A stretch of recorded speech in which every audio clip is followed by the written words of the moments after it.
Okay, so today we're going to look at the Ismailis, and one of the most famous Ismailis for Pakistan, of course, is Muhammad Ali Jinnah. He was born in the Khoja family, which is a Nizari Ismaili Shia religion from Gujarat. And in fact, there are papers that show that he legally converted to 12 Imam Shiaism, etc. But in his all his pronouncements, he never as such identified with any one branch of Islam. In fact, when he was asked this question once, he responded, well, was the Prophet, peace be upon him, Shia or Sunni? If he wasn't Shia or Sunni, then this division doesn't matter to me at all. So first, Ismailism developed in 891, of course, as a subsect of Shia thought. And they follow Imam Ismail ibn Jafar as the appointed spiritual successor to Imam Jafar al-Sadiq, of course, who's very well known, etc. The Imami Shia accept Musa al-Khadim as the younger brother of Imam Jafar, because I'll explain in just a little bit, but the designated successor of Imam Jafar died before Imam Jafar died. And that's why this kind of situation developed. Ismailism was at one point the largest branch of Shia Islam. This may surprise many people because that's not the case anymore. But there was a time when it was the main form of Shiaism, in fact. And the climax of their political power was during the 9th century and 10th century, when they conquered Northern Africa, and then they also conquered Egypt, and so on.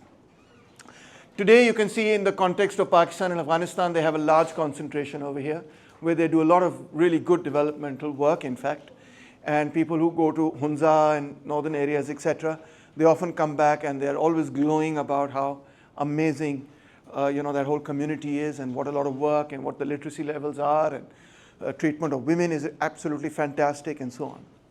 Doctrinally, they focus on what we would call the Batini interpretation of the Quran, which means the Zahiri versus the Zahir and Batin. Zahir is what is immediately apparent and obvious, the literal meaning of the Quran, and Batin is, of course, what is hidden and what is esoteric and what is the internal meaning of the Quran. The largest sects amongst the Ismailis are the Nizaris, who, as you know, and is also the sect to which the family of Muhammad Ali Jinnah belonged to. They recognize Agha Khan Karim as the 49th hereditary Imam, and another branch is the Tayyibi branch, etc. And this is Badakhshan province, etc. 90% of Hunza's population is Ismaili. So Ismail ibn Jafar was appointed by his father, Jafar al-Sadiq, as the next Imam, but he died before his father in 755. And Jafar al-Sadiq died in 765. So that meant that the Twelvers argued that either he was never heir apparent, or he truly preceded his father, and therefore, hence, Musa al-Khadim was the true heir to the imamate. Ismailis argued the death of Ismail was staged in order to protect him from Abbasid persecution. So in that way, because of this particular crisis of succession, the two branches of Shiaism parted with each other. Now, Jafar bin Mansur al-Yaman, the Book of the Sage and Discipline, is a classic of early Fatimid literature, documenting important aspects of the development of Ismaili Dawa in 10th century Yemen, and so on. And the Karamatis are also very interesting because they took a certain part of Bahrain, etc. They stole the black stone of Kaaba from the Kaaba, the stone. They stole it, they took it back to their own capital, etc., where they kept it until they then were ready to sell it back, ransom it back to the Abbasids. They were considered the mortal enemies of the Abbasids. And also the Karamatis are quite famous because they are considered also to be kind of like Islamic communists, but extremely violent and very militant and militaristic as well. So after raising an army and successfully defeating the Ablagids in North Africa, Abdullah al-Mahdi Bilad successfully established a Shia political state in 910. And over time, as you can see, they managed to conquer nearly all of North Africa and also Eastern Arabia. So they became the major power in the 9th and 10th century. If you recall now, I also told you once that this is the century in which it seemed that Shiaism would win over Sunnism. So we sometimes think that they've always been a minority, etc. But this is referred to as the Shia interregnum or intermiso or the Shia century, etc. Because look at the expanse of their state was absolutely massive. So you see already now that you have three different Khilafats over here. You have the Umayyads who also declared themselves to be Khalifa, etc. You have which is naturally later identified as the Sunni Imamate, etc. And this is the Shia Imamate over here, and also you have the Abbasids. So you have three different centers of Muslim rule at this particular point in time. Then you also have several branches amongst the Ismailis. I don't think I'll go into too much detail here, the Tayyibis and the Hafizis and so on. But one branch that is very interesting are the Druze. The Druze are very, very interesting because they're very prominent in Syria, etc., and especially in northern Syria. And probably another branch that's very interesting are the Hashashin, who are the people who the Ismailis, who developed, if you played Assassin's Creed and so on, they developed a peculiar method of combating the Abbasids, which was then later taken into the English language as assassin. So the word comes from them. And what they would do is they were really, really good assassinators. They would come and assassinate somebody. But once they would assassinate that person, whoever the prince, etc. was, they would not run away. In fact, they would stand there next to the body until somebody came and saw them, and then they would run away out the window or something or that sort, etc. And they were really, really good at it, and much dreaded and feared as a result. And much later, of course, the Western people took it up. So the end of Fatimids, they were weakened by several wars. The Fatimid political system came to an end in 1169. The Zangi ruler, Nuruddin, had his general Salahuddin Ayyubi then attacked the Fatimids, and he was successful in 1169, and that then became the Ayyubid dynasty. Salahuddin Ayyubi also had a short-lived dynasty, etc., maybe about 80 to 100 years, etc. You may not know that, etc., but anyway. There were a vehement persecution by the Seljuks. The Seljuks, of course, are the Turks, and that forced the Ismaili movement to operate as a terrorist underground movement, which is the assassins, etc., between 1090 and 1275. Hassan al-Sabah was the leader of the assassins, etc. To strike fear into the enemy, they would stand near the victim without showing any emotion and departed only when the body was discovered. Now, the Ismailis have a very peculiar way of looking at not just Islam, but religions as a whole. And numerology plays a very central role. Numerology, by the way, you can find that in many, many different interpretations of many, many different religions. The idea in numerology, it's not only in Ismaili Shiaism that you find it. You'll find it amongst many, many different kinds of religions and people, etc.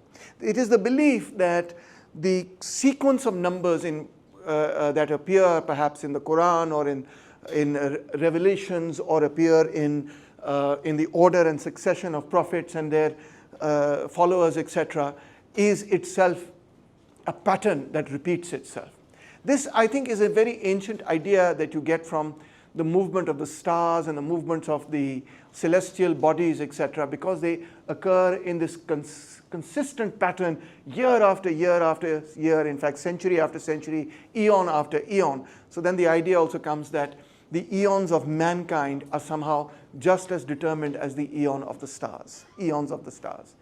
And this is, of course, an idea that was widely accepted in the Middle East at the time.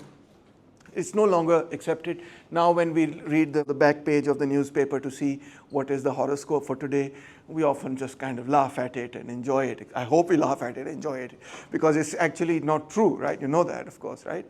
But so today we know it's not correct. But there was a time when people believed that the stars somehow or the other aligned with our own fates.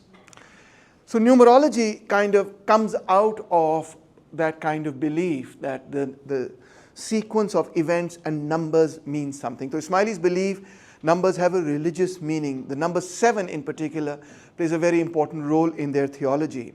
And they have many, many mystical speculations around it. For example, you have read the Quran in which the 7 heavens are mentioned. And then there are 7 continents and 7 orifices in the skull and 7 days a week and so forth. So the number 7 seems to have a value for them. which is beyond the other numbers, etc. And there would also be a total of 7 eras, they thought. The current era was the 6th one, and then would be the last one. Each era is opened by a prophet. He is the speaker. The prophet is followed by an executor, somebody, a wasi, who executes the will of the prophet. And then that is followed by 6 imams known as the completers. Sometimes this number gets a little changed, etc. It's followed by 7 imams, sometimes it's 6 imams, etc. And a full sequence of the prophet, the executor, and the completers exhausts an entire era, and there are going to be 7 different eras. And the 6th one has just passed, and now we're going to enter into the 7th one. 7 great prophets are Hazrat Adam, Hazrat Nuh, and Abraham, and Moses, and Jesus, and Hazrat Muhammad, obviously. And then in the future, this will be followed by Muhammad bin Ismail, and each prophet is really the same person in different manifestations. So in that sense, Hazrat Muhammad, peace be upon him, is like the same person, Hazrat Adam, etc., in a certain sense, coming back again with the message of God. Their executors were Seth and Shem and Ishmael and Aaron and Simon, Peter, Hazrat Ali, etc., and so on. In the Islamic era, the 7 completers are Hazrat Hassan, Hussein, Ali bin Hussein, and Muhammad al-Baqir, and Jafar al-Sadiq, and then, of course, Imam Ismail. So that's how they look at the entire cycle of history, in fact, is all divided into these 7 prophets and 7 imams that come after the prophet, and so on. Now, Mahdiism becomes very central to Shiaism as a whole, but certainly to Ismaili Shiaism. And Muhammad bin Ismail would inaugurate the 7th and the last era. They thought he would participate in the last great apocalyptic war, that is the war that ends the universe, the world, in a certain sense. And that would lead to the end of power and authority altogether. In other words, it would be a situation where power and authority would, governance would finish, and mankind would live in peace and harmony. Because governance, according to them, is only created in a situation where there's anarchy to control anarchy. But that whole condition will finish. So in that sense, the end goal of humanity is kind of the same like communism without governance, and so on and so forth, to have a society without a state and that sort of thing. And the pure spirituality of Hazrat Adam's, Garden of Eden would be restored. History itself would come to an end. In the history of Ismaili Islam, several leaders claimed to be the Mahdi, etc. And that's not just true for Ismaili thought, it's actually true for a lot of different people, especially in North Africa. In North Africa, even if it was a Sunni movement, many of them claimed that they are the Mahdi, etc. So I was mentioning the Druze. The Druze believe in 5 cosmic principles represented by the 5 colored star, which you can see over here. And those are intelligent reason, which is green, and then you have the soul, red, and the word, which is yellow, and precedent or history, which is blue, and eminence, which is white. So that's what this particular star means. And they play a very important role, of course, in Syria, where you have the Alawites, and you have the Druze, and you have others, etc. You have other Shias and Sunnis, etc. And you also have Christians. So there's a very interesting politics that I could possibly teach you if I teach a course on politics of the Middle East. And they also believe in reincarnation. So they have a religion which is actually kind of very different from mainstream Islam in a certain sense. But it comes out of mainstream Islam. So that's also kind of interesting. Here is a very nice map of Shia Islam and all the various divisions that we can see. So we can see Hazrat Abu Talib over here and his son Hazrat Ali. And here we can see Hazrat Muhammad and his daughter Hazrat Fatima, etc. And of course they get married and have Hassan and Hussein.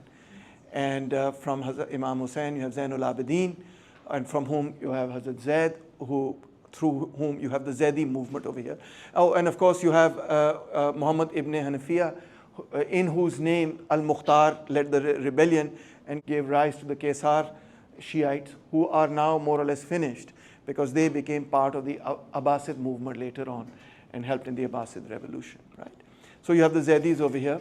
Then you come down to Muhammad al-Baqir and Jafar al-Sadiq, and as I told you now, there was a question of whether Musa al-Khadim would be considered the line of succession or whether it would be Imam Ismail. So those who followed the Ismaili faith and thought that Imam Ismail is the successor to Jafar al-Sadiq, they of course then come in this particular category and follow this particular line. And the 49th Imam in that is Agha Khan, etc. Right? So their line, of course, then departs over here, but The line over here is that Jafar al-Sadiq's brother Musa al-Khadim becomes the next Imam, and then their line comes down over here into the Imami Shiites, that is the ones who are the most common now. 85% of all Shiites are in this category. They are the ones mainly in Iran. And then you have certain divisions amongst them. These are also divisions, as you can see, the Druze come out here, and from here you get another branch, the Nizaris and the others, etc., and so on. And so you get the Daud, Bohra, and so on and so forth. Pretty complicated setup over here. I won't get into all the details here. But much of this has to do with what happens in the Fatimid period while they are in power as the Fatimid Khalifas, and the differences and disagreements that arise over there. That's the main reason. Now, this is a period also, the 10th century, well, actually it already began in the 9th century, but by the 10th century it escalates. When the Arab armies conquered the rest of Persia, they had a very unique setup with respect to the system of conquest, which is that they had conquered a foreign territory. Here were the Arabs, and they were now in Persian territory. So the Arabs wanted to stay distinct from the Persians. They created their own towns, like Kufa and Fustat and so on. Or they wanted to stay distinct from the Egyptians. In Syria, this was not the case because the Syrians were also Arabs. But in Iraq, you didn't have Arabs, and in Egypt, you didn't have Arabs. So the Arabs stayed distinct from others. Of course, this is ancient history I'm talking about, 1,000 years ago, more than 1,000 years ago that I'm talking about. And so they created their separate towns, okay? And the towns were garrison towns. What do I mean by that? That they were towns for soldiers. Their main work was to fight on behalf of the state. They were already organized as a garrison. Over time, now what begins to happen, especially with the Abbasid revolution, is that these garrison towns lose their importance in the same way. Because now the armies are not Arab armies anymore. They are basically Khurasani armies. They are Persian armies, but led also by Arabs and so on. In the ruling class are the Hashemites, the Arabs, etc. But they are now very much integrated with the Persians. They are intermarried into the Persians as well, and so on. By the 9th century, because now we've also gone through the other civil war between Mamun and his brother Amin. So by the 9th century, the Abbasid Khalifas begin to decide that why should we get the Arabs and the Khurasanis and these guys to fight? Because it's very difficult to manage them. Why is it difficult to manage them? Because they're interrelated, they're connected by family, then they want something or the other, and all of this politics happens, etc. So why don't we get some soldiers, some Turkish soldiers from Central Asia? We will get them. They're really good horse people. They're really militant kind of guys. They really love to fight, etc. We will get them, and we will make them the personal bodyguard of the Khalifa. They will just be answerable to the Khalifa. They will be paid out of the state revenue, etc. But they are not, they are like a standing army of slave soldiers. This is a huge, huge transformation in Islamic history. I cannot emphasize this enough, how big of a transformation this is. Why? Because the Umayyad dynasty is created by the Arabs who are fighting. The Abbasid dynasty is created by the Arabs and the Persians who are fighting. But now for the first time, the fighting is going to be done not by the Arabs, not even by the Persians, but purely by soldiers that are hired from the outside, who are only answerable to one person, and that is the Khalifa. They're not answerable to anybody. They are the Khalifa's personal guard. But they're huge in number. A personal guard may be 100, 200,000 people. They're huge in number. They are an army. And so slowly over time, an entire army begins to create. And listen, this is unique to Islam. Okay? It's a good and bad, but it's unique to Islam. For example, if you go to look at medieval European history, you don't see slave armies anywhere. There's no such thing as a slave army. And if you go to some other part of the world, etc., you won't see this. This is just here that you see this. It's a fascinating thing. If I could have a slave army, that meant that I could train it whatever way I wanted to. I could imbue it with whatever spirit I wanted to, and they would only be answerable to me and to nobody else. And good God, I would love that kind of power, wouldn't I? So these people were highly, highly trained and skilled soldiers. They're amongst the best, most trained soldiers that you can find. Okay, and this continued for 10 centuries. From the 9th century till the 19th century, Now, this is such a huge transformation. Before the 9th century, no slave soldiers. After the 9th century, nearly all the armies are basically now, or the central armies are going to be slave soldiers, and continues throughout. Isn't this amazing? This is a unique feature, very unique feature. So they were mainly recruited from the Turkic as well as from the Caucasian people. They're called ghulams, and they're trained and educated at the master's expense and could earn their freedom from dedicated service. The Khalifa could say, yeah, you've done a great job, you can be free. Ghulams were required to marry Turkic slave women who were chosen for them by their masters. These slave soldiers were opposed by the native Arab population. The Arab population didn't like them because, number one, they didn't speak the language. Number two, they lived separately in their own little garrison, etc. Number three, they were directly only under the command of the Khalifa. So the Arabs now could not have that kind of control over the Khalifa as they did previously, because the Khalifa had his own guard, etc. He didn't need the Arabs, etc. And deployment of slaves as soldiers allowed the Sultan to be free from all the tribal rivalries and local rivalries and so on. And he could fight whenever he said and get them to fight whenever and so on. Okay, so in the 10th century, the Muslims used the ghulams to now fight their wars. So in the beginning, they were ghulams, etc., but they were a personal guard, or they were along with the main army. They would also be another contingent, etc. But now this became kind of the main army. The Buyids, the Tahrids, the Safarids, the Ghaznavids, the Samanids, the Seljuks, the Ghurids, etc., etc. All of these people all relied on slave soldiers, including, of course, the Delhi Sultanate, which is, you know about that, right? It is the slave dynasties. We call it that.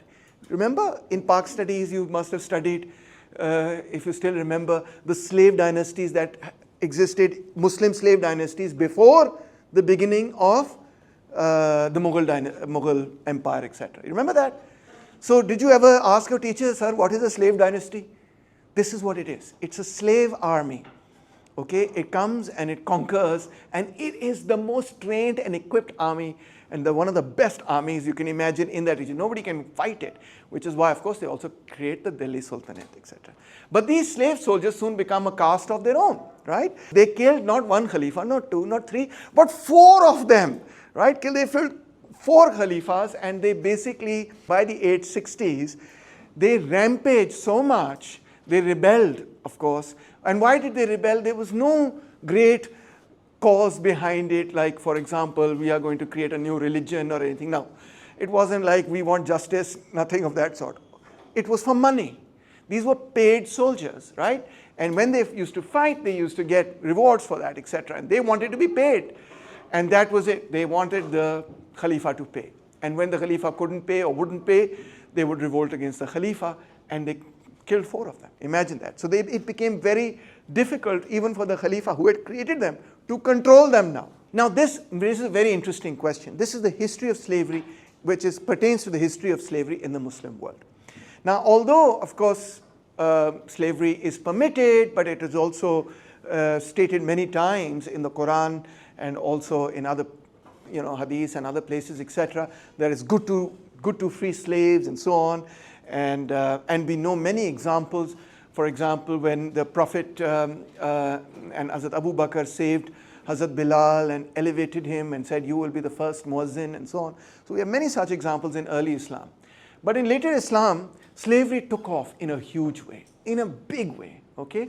Along the east coast of Africa and in the Caucasus and in Central Asia, slavery took off in a huge way. The total number of black slaves over the 12 centuries in the Muslim world is estimated between 12 and 15 million. That's huge for that period in history. And the routes included via the Red Sea, the Swahili port of Indian Ocean, the Trans-Saharan caravan route, etc. And this is a trade. This is not just that they were doing war, etc. Okay? Oh, jang ho gayi, and in the war, the prisoners of war became slaves. No. That is a mythology that is given to us by Maulanas, etc., in particular by Dr. Israr Ahmad, but it's not historically accurate at all. In fact, there was huge bazaars for slaves, etc. Buying and selling of slaves was very common back in that day. And by the way, it's not just common, in Islam, it was common all over the world. So you should know that, okay? So it was very common. It was considered a normal practice, buying and selling of women, buying or selling of slaves, etc. All of that was very common.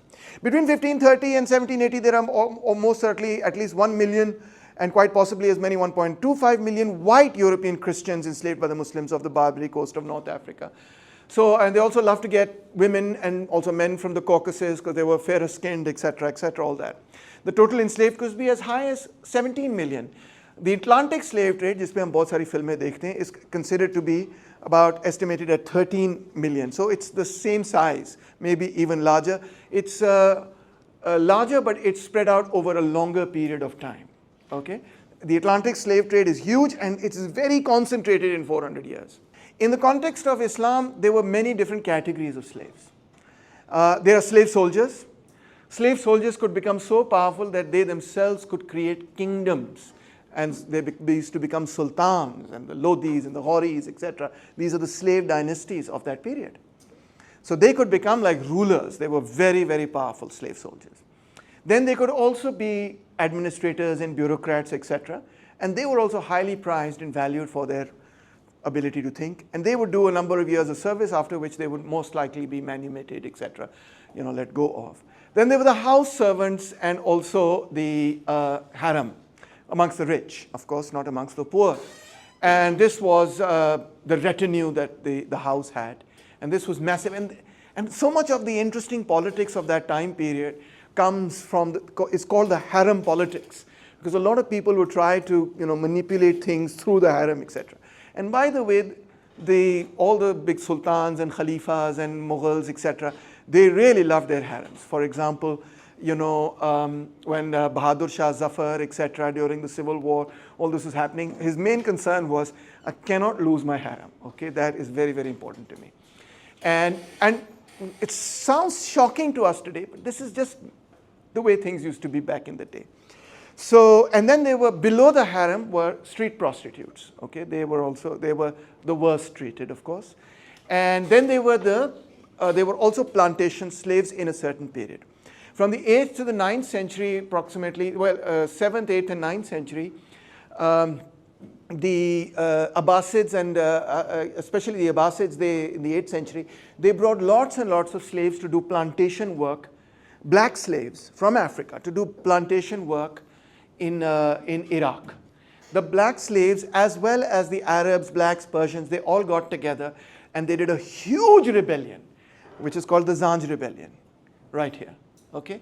And this took place between 869 and 883. And it was done in the name of Islam. It wasn't anti-Islamic. It was like, we are also Muslims, but we are against slavery. We're going to fight against this slavery and we're going to defeat the slave owners. And they fought against it and they were very successful. They were led by a man called Ali ibn Muhammad. Unfortunately, we know a lot about this revolt, but everything we know about this revolt we know from its opponents, not from the people itself, etc. And so he went to the people of the salt marshes. These are marshes in which people used to work to clear the land for agriculture, etc. And that's where he organized people and led this massive rebellion from the south of Iraq going up to the north. And it was such a violent and powerful rebellion that the Abbasids had a very difficult time to suppress it. And all the great scholars that we highly regard, etc., today, all of them were on the side of the slavers rather than the slaves. Sad to say. If you look at the history of the 9th century, you will find almost very few fatwas saying, इनके साथ बड़ी जुल्म और ज़्यादती हो रही है, and we are with the slaves. And you will find loads and loads of them saying, how dare these people rebel against the great Abbasid rulers, crush them, etc. Right? And you can read, for example, Al-Tabari, Al-Masudi, who call this rebellion the most vicious and brutal uprising of the many disturbances that plagued the Abbasid government. So basically, if you want, the fascinating thing is we have our own gladiator rebellion sort of story. Sadly, we know almost nothing about it. That's the sad part, that it's such an interesting part of our history that needs to be reviewed and looked at again. But no, Muslimanon ko patta hi nahi hai that there was such a huge slave rebellion, in the 9th century. So by 909, the Ismaili Fatimids proclaimed a new Caliphate in North Africa. In 929, the Umayyads did the same in Spain. In 945, Iraq was conquered by Shiite soldiers of fortune from the Delami region of the Caspian coast, and these Delami Buyids treated the Khalifa very badly, partly by deposing him and partly by blinding them at will, etc. Achha, this was another very interesting thing about those times, which is the Mughals also did it, and you can see that the Arabs also did it, etc., which is if you had a problem with the king and you managed a revolt against the king, you were a slave army or whatever, or if you just had a problem with your brother, don't decapitate, okay, that's a bit violent, etc. By this time, the 10th century, they found a new way. They would hold you down and they would just take a pin and put it into your eye and destroy your optic nerve. And once your optic nerve, because if you stick something in your eye, don't try this, okay? Don't try this. If you stick something in your eye doesn't actually have any nerves, so you can't feel it. Everything else has nerves, but the eyeball itself doesn't have nerves. So you stick it into the eye and the person will go blind. So once a person goes blind, obviously, in that time in history, that meant that there was no chance of them being able to then create an army against you or anything of that sort. It was over for them, right? Because there was no cure for it, and that kind of blindness meant. So the Buyids did the same. Now the Buyids were pro-Shiite and so on. So this is another reason why the Sunnis began to feel now that they are becoming very, very weak. Even the Khalifa has become so weak. In fact, the Khalifa is blind, metaphorically as well as literally in this particular instance. And so now what do? The Buyids also, of course, celebrated Shia festivals and so on and patronized that literature and so on. Here's the Buyid Emirates. You can see it's quite massive and it has taken over a huge part. This is Iraq, obviously, that you see. So of Persia as well as of Iraq, right? So this is quite a bit of a problem. There's the Byzantine Empire, the Samanid Empire, and so on and so forth, right?